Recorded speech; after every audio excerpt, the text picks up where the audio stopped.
Sunana Hamza Sale Marami, wazirin Jibiya wanda aka haifa a karamar hukumar Jibiya, kuma ɗa ga Alhaji Sale Marami. An haife ni a karamar hukumar Jibiya a unguwar Gabas, inda wasu suka fi sani da Bacaka ko kuma Tagwayen Masallaci. Sunan mahaifiyata Hajiya Barira Abubakar, sunan mahaifina Alhaji Sale Marami. Dangane da magana tarihin karatu, kuma na samu halartar primary school ta Central Model Primary School, daga nan na wuce Government Pilot Secondary School Mani, na samu halal, sannan na samu digiri ina na farko a Jami'ar Alkalam Islamic University, which was a lokacin muna karanta Katsina University Katsina. Na karanci BA English a department na fannin Turanci, amma a yanzu haka ina kan ci gaba da karatu na masters na biyu akan international relationship, insha Allah. Ka san duk abin da ka gani wani siffa ne na ubangiji, babu wani wanda ya sai tsara ma kanshi cewa lalle abu kaza ya dace ka yi ko kuma menene, amma dai ni na cincina zamo dan kasuwa, kuma na tashi na ga kasuwa, kuma kasuwa ta yana a gidan.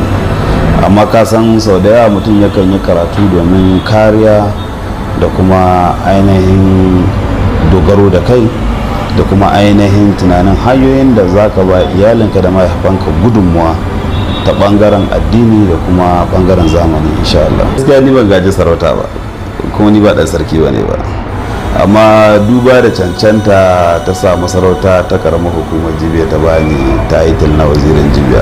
Dan ba zan mance ba, ina Lagos na yi ta ya ina ofis dina, akwai ɗaya daga cikin ainihin zira'a sarkin arewa mai rasuwa Alhaji Rabi'u, Allah ya ji kan shi gafarta mashi, ya kirawo ni cewa sarkin arewa Alhaji Rabi'u ya bani title na cewa ya bani sarautar wazirin Jibiya, wadda takarda ma ni ba hannuna ta zo ba, mahaifina aka aika mawa Alhaji Sale Marami, kuma ya kira ni ya bani cewa ga sako daga mai martaba sarkin arewa cewa ya bani ainihin kujera ta wakilci ta masarautar shi wadda take da lakabi na wazirin Jibiya.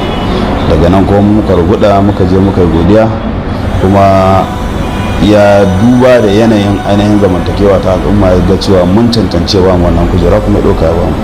Shi sunan Marami wato suna ne na family na, suna ne da aka fi sanin shi da mahaifinmu wanda ake ce ma Alhaji Sale Marami, kuma dukkanmu da muka tashi mun samu wannan suna. Babu wanda zai ce ga takamaimai, ni dai ban san takamaiman adadin sadda ake ce mashi Sale Marami ba, tunda akalla mutum ne wanda ya haura ma shekara 80 da wani abu yau a rayuwa.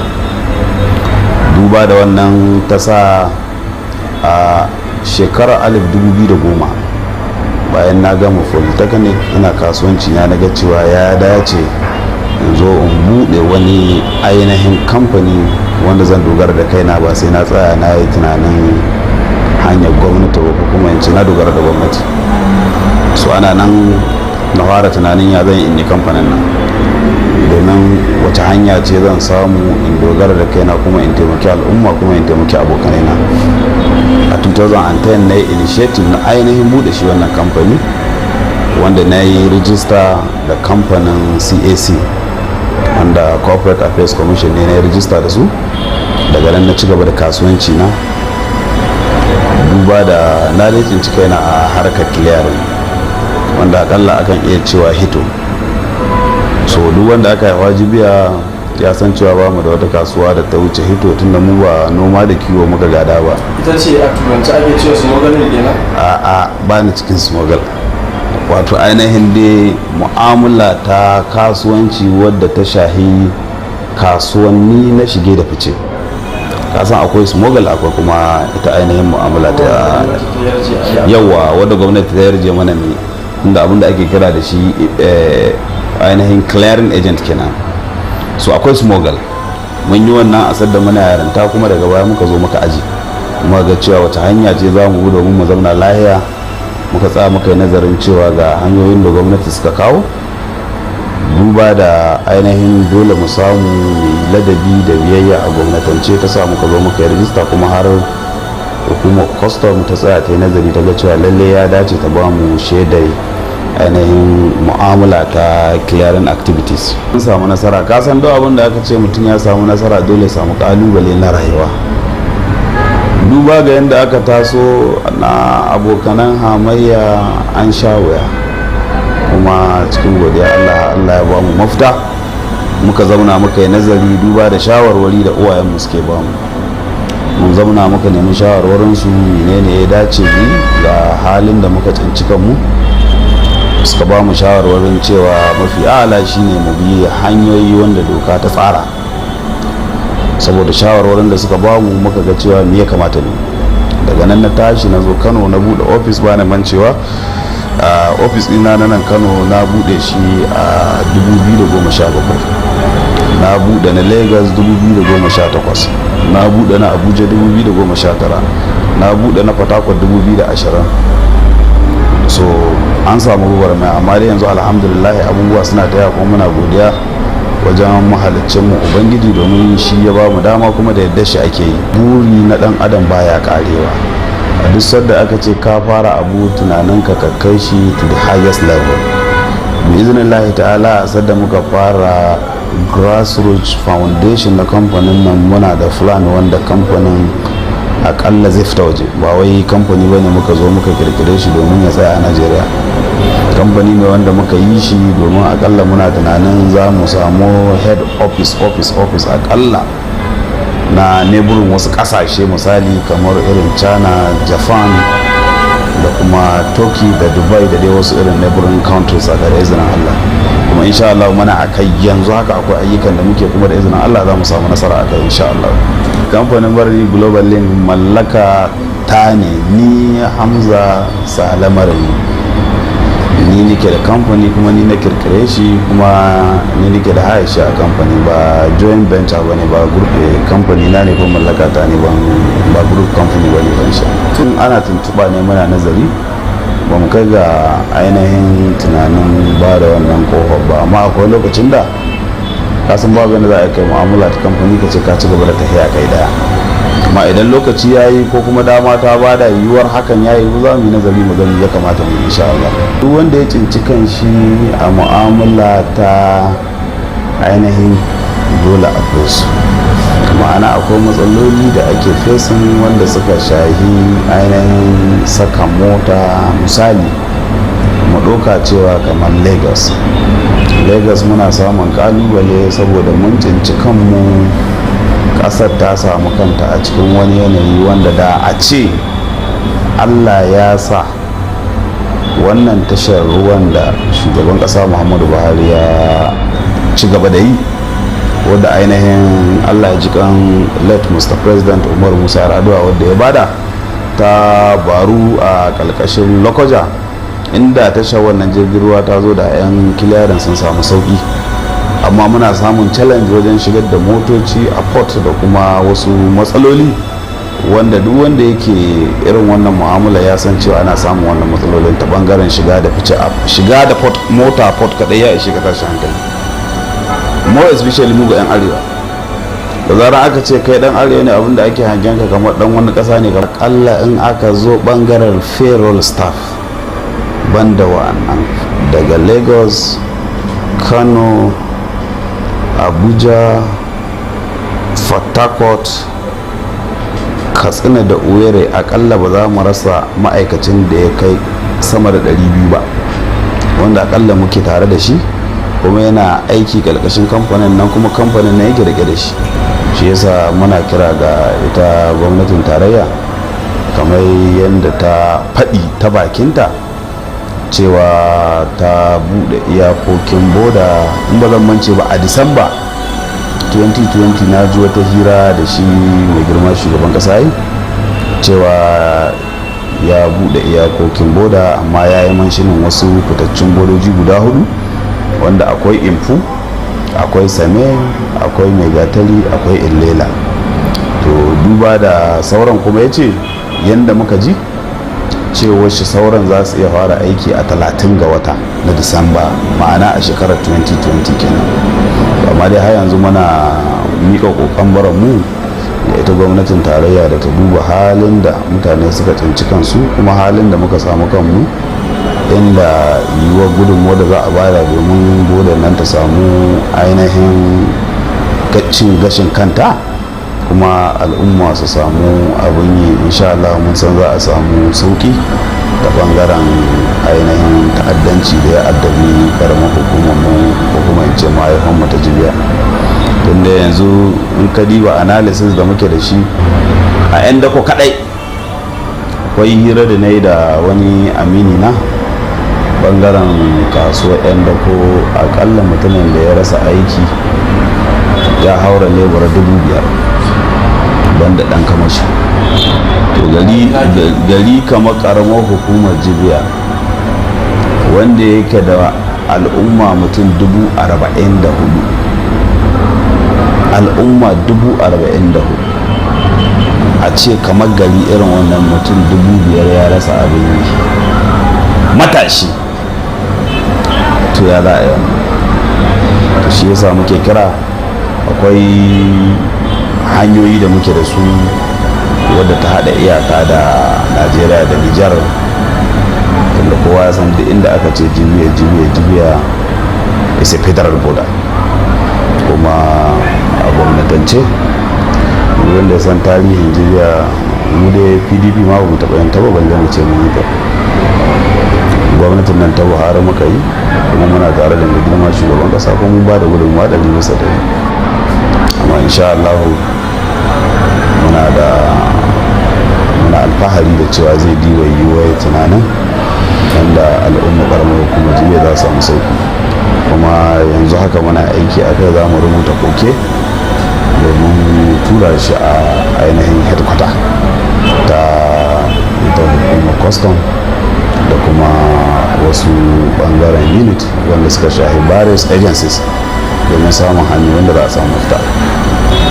duk wanda ya san kasuwa ta bakin dan kwairo, bambancewa cikin wakar shi na ga akwai proverb da yake na ainihin yana nuna sims din sannan dan adam ya san darajar shi kan shi ya san cewa ya dogara da kanshi.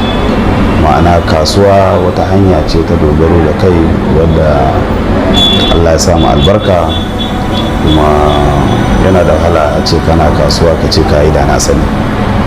amma ni kira na da zan yi bai wuce kira guda 2 zuwa 3 ba. kira na farko shine ainihin abin da ya shahi kasuwanci kuma ya shahi matasa ne yanzu. in aka ce matasa, ni ina ɗaya daga cikin matasa a age mate na shekaru, wanda akalla yake daga shekara 30 zuwa 40. ina tunanin da inda matashi ya kai na kai, kuma zan shiga ko ina a gwagwarmaya da ni domin in ga cewa na ruwa maka na asiri. matasa dole sai sun jajirce, sun tashi, sun nema nasa na kansu, kuma dole sai an guji abu 4 wanda ya mamuka tutu a zuciyarmu. matashin yanzu ba shi bane matashi na 90s, domin matashin yanzu Allah ya garabce shi da hasada, cin amana, yaudara da kuma annamimanci. to dole sai mun yi kokari mun yaki wannan abubuwan domin samun mafita, kuma da yadda za mu yi kokari mu zama lafiya. idan kuma zan ɗauki ƙaramar hukuma ta kira da zan yi ga al'ummar Katsina, na daidai kowa ya san cewa Katsina gari ne na ma'aikata. to ya an waye gari sha'anin aiki ya samu kanshi a cikin wani yanayi. ita kanta ƙasai kokari take ta ga cewa ta yi diversifying, domin an canza wani hanya ta bangaren ishi na oil and gas, wanda yanzu an koma ana samun revenue ta bangaren non-economical ko kuma in ce agri-crops. duba da yanayin yadda hidimar export ta samu kanta yanzu, kusan ainihin revenue da yake shigowa kasai, in ka tsaya kai nazari daga abubuwan da ake noma ne. to da Allah zai sa mu samu kanmu, mu ɗauki noma, mu ɗauki kasuwanci, da mun zama lafiya. kamar karamar hukuma ta zan yi kira guda 3 zuwa 4. Jibiya Allah ya albarkace mu da canals, wanda canals din nan ni dai na yawo a arewacin kasar nan, ban san wata karamar hukuma ba wadda take da canals. Ina kira ga shi ainihin dan majalisa mai ci tun da Allah ya samu kwamiti kuma shine chairman kwamiti akan water resources, to ya kamata ya diba ya bada gudunmuwa da ƙarfi da dama da Allah ya bashi domin al'umma su samu damar da za su dogara da kansu ta bangaren noma da kiwo, domin Allah ya bashi wannan damai kuma yana da hanyar da zai iya taimakon al'ummar shi. Kira na biyu, matasa na karamar hukumar Jibiya dole sai sun hankalta, domin sharri ba abin yi ba ne. Idan ka ce sharri ma'ana mutane ne sun zo babu abun da suke yi sai zaman kashe wando, kuma su ba su yi ba su tashi suka nema ba kuma ba su so wasu su yi kuma ba za a yi da su ba. Wace irin masifa ce wannan? A ce matashi katon Allah ta'ala dan shekara 20 30 zuwa 35 40 ka zo ka zaune ka ce kai kawai kudi kake so a baka ka, kai baka je gona ba, kai baka yi kiwo ba, kai baka kasa ba balle ka kwasa, kuma ka ce kudi ke so ka yi. su muna fatan Allah ya ba su ikon gyarawa, in masu gyaruwa ne, in ba masu gyaruwa ba ne Allah shi ya halicce su ya yi mu sanin yadda zai da su. Allah ka yi gaggawa kauda musu ta hanya mafi sauki. Allah kawo mu garin mu zama lahiya, kuma ya kawo mu kasar mu zama lahiya, ya kawo mu jihar mu zama lahiya, ko na ainihin abokanan haihuwa ba da kuma abokanai da aka yi gwagwarmaya da su. Kamar mu da yadda muke dan adam, dukkan mu kowa san cewa dan adam ajazi ne, babu wanda ya wuce kuskure a rayuwa. Muna kira ga al'umma waɗanda muka bata mawa su yahe mamu wannan magana da muka yi, duk wanda muka bata mawa ya yahe mamu, wanda kuma inda muka faɗi daidai to Allah ba mu ikon cin jarabawa abinda muka faɗa. A Katsina muna da shi a nan namba 24 a Gambarawa Street. A Kano kuma za a iya samun mu a namba 63 Ibrahim Taye Road a nan El Duniya. A Abuja kuma za a iya samun mu a nan International Airport Port and Cargo. A Lagos za a iya samun mu a namba 16 a nan Oniru Street a Papa, Lagos State. Za a iya samun ma'one ma'ana a Port Harcourt a nan Oil and Gas, nan ma muna da ofis insha Allah. Muna da hanyoyi akalla guda 5 wanda nake tunanin za a iya tuntuɓar mu. Za a iya tuntuɓar mu ta lambobin wayoyinmu kamar akalla 0800 3578847 ko kuma 0800 2124554. Bayan nan za a iya samun mu ta website dinmu wanda yake da marniglobalink.co.com. za kuma iya samun mu ta Facebook page namu wanda yake marniglobalink.com. Muna da account da Twitter, kuma muna da account da Instagram wanda yake shi ma marniglobalink.com.z.